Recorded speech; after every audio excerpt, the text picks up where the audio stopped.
400 पार। कैसे 400 पार? कल माननीय खड़गे जी ने संसद में बल्कि मजाक किया कि कैसे 400 पार, ईवीएम है क्या? तो ईवीएम से ही 400 पार इनको लोकसभा की सीटें मिलेगी, और कोई दूसरा तरीका नहीं है। अडत इलेक्ट्रॉनिक्स लिमिटेड जो मशीन बनाता है ईवीएम, उसमें 4 डायरेक्टर बीजेपी के हैं। एक और जो मिथ था अभी तक की, जो ईवीएम में चिप होती है, उस चिप के ऊपर कोई और अलग से प्रोग्रामिंग या उसमें चेंजेज नहीं किया जा सकता, वो भी कुछ पत्रकारों ने कहा कि यह भी गलत मिथ। सॉफ्टवेयर कोई भी हो, चिप कोई भी हो दुनिया में, उसमें मैनिपुलेशन संभव है, कोई भी हो। अब भारत इलेक्ट्रॉनिक्स लिमिटेड जो गवर्नमेंट की ही एक पीएसयूज है, उसमें 4 डायरेक्टर बीजेपी के बैठे हुए हैं। तो अब बैलेट पेपर से चुनाव हो, इसके लिए ऑल पार्टी, ऑल ऑर्गेनाइजेशन, ये किसी एक का नहीं है। ये उदित राज का नहीं है, डॉक्टर ओम सुधा का नहीं है, प्रबल प्रताप का नहीं है, और मेसराम जी का नहीं है। ये सब खुला है। मेसराम जी और हम आयोजक जरूर हैं, लेकिन पूरे देश के लिए आह्वान किया जा रहा है कि अगर जनतंत्र बचाना है तो 19 फरवरी को जंतर मंतर पर 11 बजे लाखों की संख्या में, हजारों की संख्या में लोग लेकर के आए।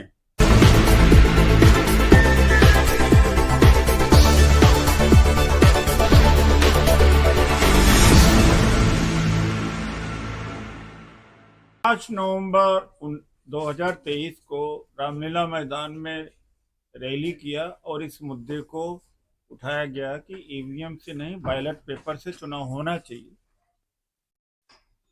लोगों ने इतना संज्ञान नहीं लिया।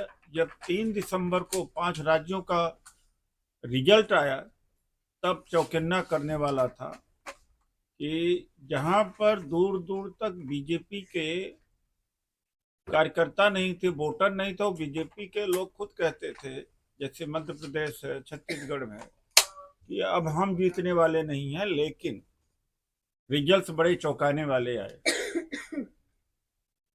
तो ऐसे में हमने शुरुआत किया ईवीएम के खिलाफ बैठकें करना। हमने 5 बैठकें करी है। उसके बाद में वकील लोग, कुछ स्वयं सेवी संस्थाओं ने भी मैदान में कूदे। लेकिन मेरा ये मानना है कि जब तक कोई पॉलिटिकल पार्टी या पॉलिटिकल पार्टी जब तक इसमें नहीं शामिल होती हैं, तो एनजीओ से और कुछ लोगों के वजह से इतना बड़ा मुद्दा नहीं हल होगा। अब मुझे बहुत बड़ी ताकत मिली है। माननीय वामन मेश्राम जी, जो वाम सेव के अध्यक्ष हैं, हम दोनों लोग सामाजिक स्तर पर मिलकर के तय किया है कि आगामी 19 फरवरी को जंतर मंतर पर ईवीएम हटाओ मोर्चा के तहत विशाल प्रतिरोध होगा। और माननीय खड़गे जी से 2 बार 3 बार वार्तालाप हुई है। कांग्रेस ने 2018 के 84वां प्लेनम में ये रिजोल्यूशन पास किया है कि बैलेट पेपर से चुनाव हो। इंडिया गठबंधन का जब 19 दिसंबर को मीटिंग थी, उसमें भी ये प्रस्ताव पास किया गया कि ईवीएम से चुनाव न हो। अब तक हम सीपीआई के डी राजा जी से और सीताराम येचुरी जी सीपीएम से, उनसे संपर्क किया। कांग्रेस पार्टी से भी संपर्क हुआ, और माननीय दिग्विजय जी से भी। ईवीएम हटाओ मोर्चा किसी एक का संगठन नहीं, आपका भी है। मुझे तो लग रहा है कि 2024 के लोकसभा के चुनाव के बाद यूट्यूब भी बंद कर दिए जाएंगे। जिस तरह से पटना में हुआ, झारखंड में हुआ, चंडीगढ़ में हुआ। इसलिए मैं आप लोगों से भी कहूंगा कि आपका भी मुद्दा है, 400 पार। कैसे 400 पार? कल माननीय खड़गे जी ने संसद में बल्कि मजाक किया कि कैसे 400 पार, ईवीएम है क्या? तो ईवीएम से ही 400 पार इनको लोकसभा की सीटें मिलेगी, और कोई दूसरा तरीका नहीं है। अगर बड़ा भरोसा है इनको कि इनके कार्यक्रमों के आधार पर लोग 400 सीटें जिताने के लिए हैं, तो बैलेट पेपर में आ जाए। क्यों नहीं बैलेट पेपर आते? और एक नए खुलासे कुछ हुए हैं। भारत इलेक्ट्रॉनिक्स लिमिटेड जो मशीन बनाता है ईवीएम, उसमें 4 डायरेक्टर बीजेपी के हैं। एक और जो मिथ था अभी तक की, जो ईवीएम में चिप होती है, उस चिप के ऊपर कोई और अलग से प्रोग्रामिंग या उसमें चेंजेज नहीं किया जा सकता, वो भी कुछ पत्रकारों ने कहा कि यह भी गलत मिथ। सॉफ्टवेयर कोई भी हो, चिप कोई भी हो दुनिया में, उसमें मैनिपुलेशन संभव है, कोई भी हो। जब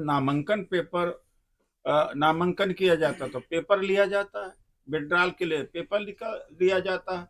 हर चीज पर आपको पेपर से ही यकीन है, लेकिन बोर्ड का ईवीएम से यानी सॉफ्टवेयर से यकीन होना अपने आप में बड़ा विरोधाभास है। और अब पहले शुरू में ईवीएम का जो बैलेट यूनिट होती थी वो होती थी, ईवीएम मशीन होती थी, बीच में वीवीपैट लाया है इन्होंने। वो वीवीपैट बीच में, आखिर में होता तो कोई बात भी नहीं थी। अब काला कांच लगा दिया। मान लीजिए किसी ने बटन दबाया और देखा, उसको देखा 7 सेकंड के लिए आता है, पर्ची कटी नहीं, दूसरा वोटर जिस वो चला गया और वो कमल की पर्ची कट गई। ऐसा इंजीनियर्स ने बताया है। अभी क्या होता, बैलेट यूनिट जहां बटन दबाया जाता है उसका मैसेज जाता है वीवीपैट में, वीवीपैट से मैसेज जाता है कंट्रोल यूनिट में जहां चिप लगी है, और चिप से ही रिजल्ट डिक्लेयर होता है। अमेरिका में, नीदरलैंड, जर्मनी, तमाम देशों में ईवीएम को कूड़े में डाल दिया गया। वो बहुत एडवांस हम थे। अब जब ईवीएम यहाँ पर अपनाया गया था तब न ब्लूटूथ हुआ करता था, पेगासस और सॉफ्टवेयर इतना एडवांसमेंट था ही नहीं। जब चांद और मंगल पर किसी मशीन को यहाँ से ठीक किया जा सकता है, तो ईवीएम को हैक करना, ईवीएम को मैनिपुलेट करना कौन सी बड़ी बात है भाई? 19 लाख ईवीएम गायब है। अब इलेक्शन कमीशन ऑफ इंडिया को इंडिया गठबंधन से अगस्त में 3-4 बार अप्रोच किया गया समय देने के लिए, अक्टूबर में दिया गया, फिर 21 दिसंबर को जयराम रमेश जी ने लिखा letter election commission of India को, फिर 30 दिसंबर को रिमाइंड किया।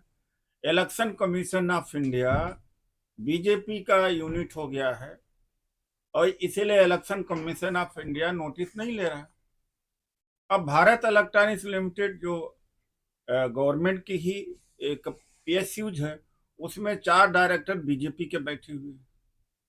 तो अब बैलेट पेपर से चुनाव हो, इसके लिए ऑल पार्टी, ऑल ऑर्गेनाइजेशन, ये किसी एक का नहीं है, ये उदित राज का नहीं है, डॉक्टर ओम सुधा का नहीं है, प्रबल प्रताप का नहीं है, और मेसराम जी का नहीं है। ये सब खुला है।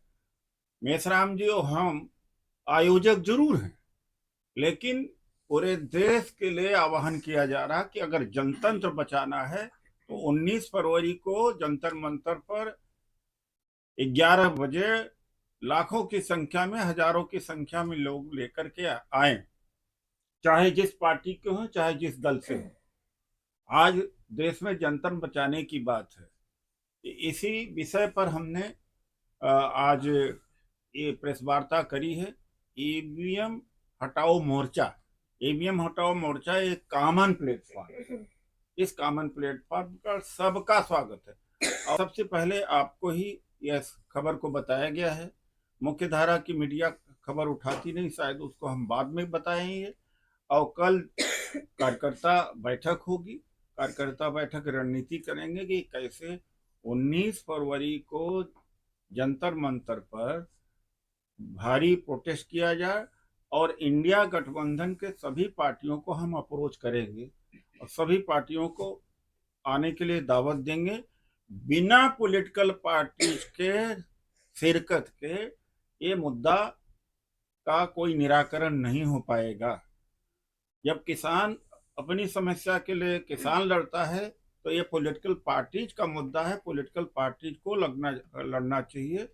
हम बल्कि पीछे रहेंगे, वो आगे हमें लीड करें, नागरिक समाज को लीड करें, एनजीओ को लीड करें।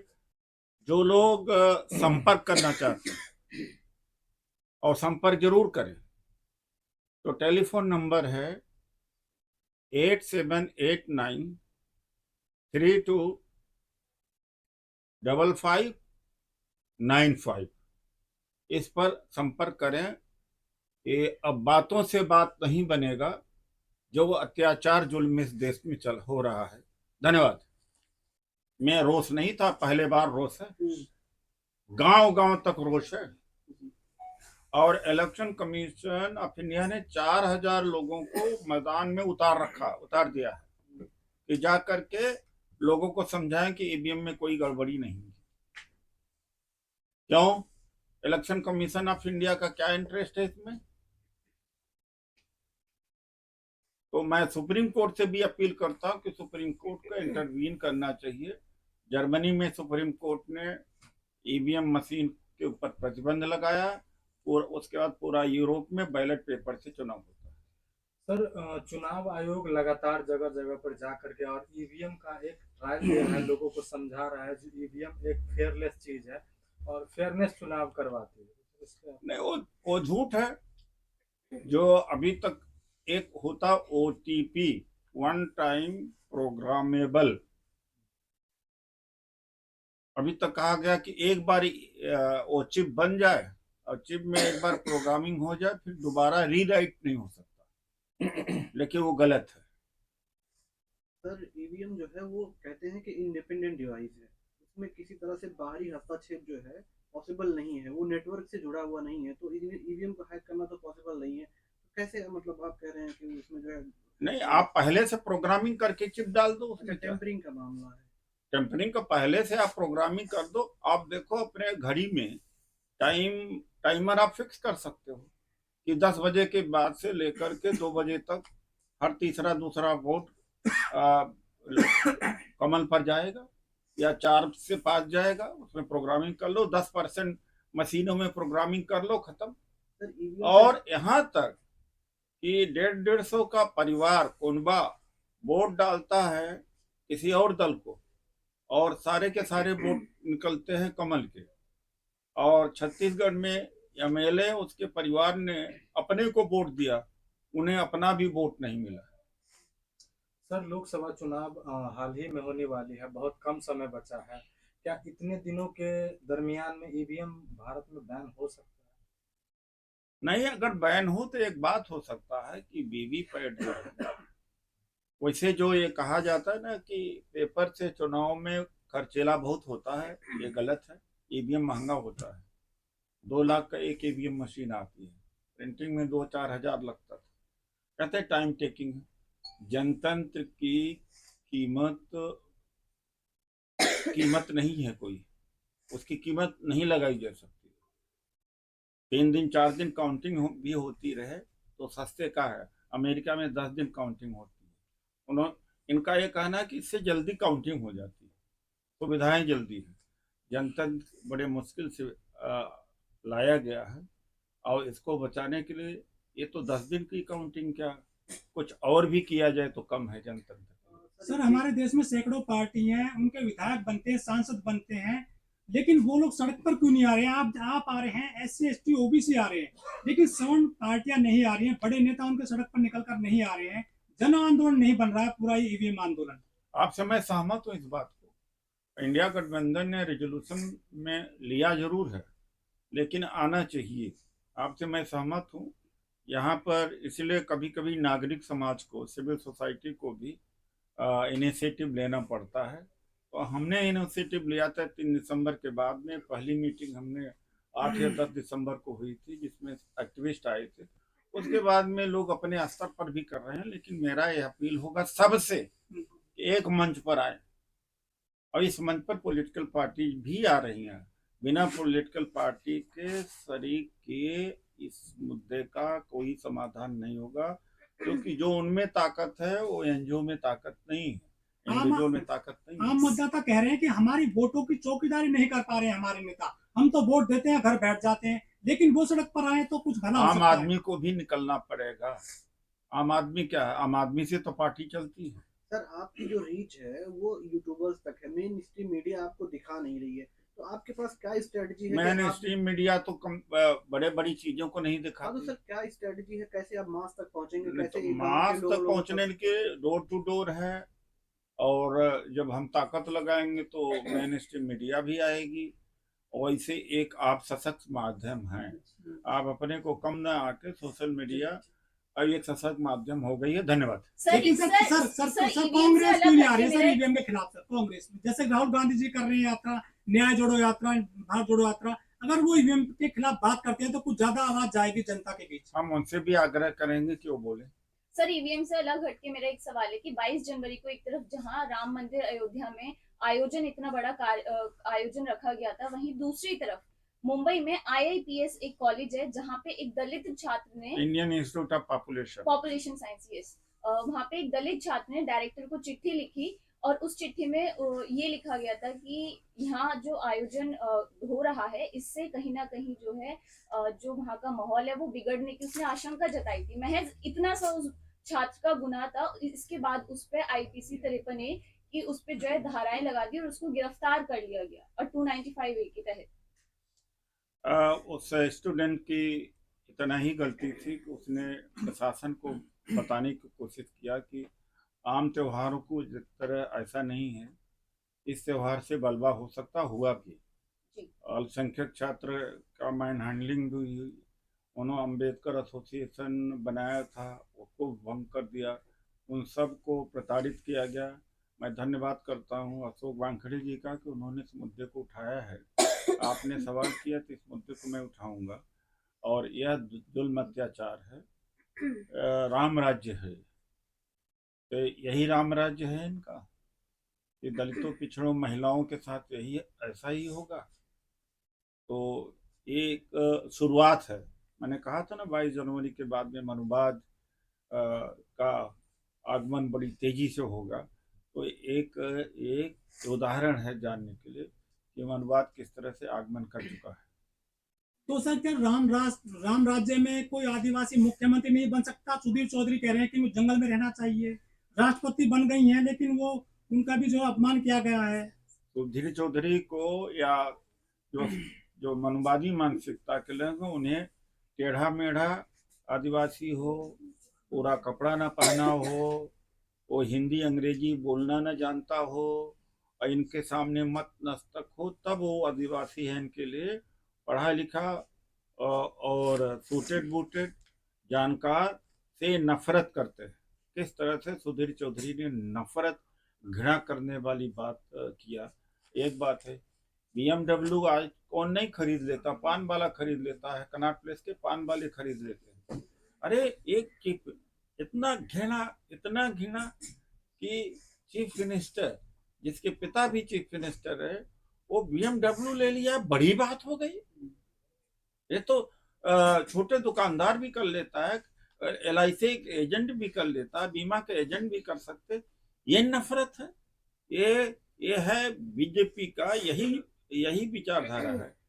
SC ST OBC के प्रति मोदी जी इसी विचारधारा का नेतृत्व करते हैं। मनुवाद घूम रहा है ऐसे पत्रकारों के दिमाग में, वही चाहते हैं।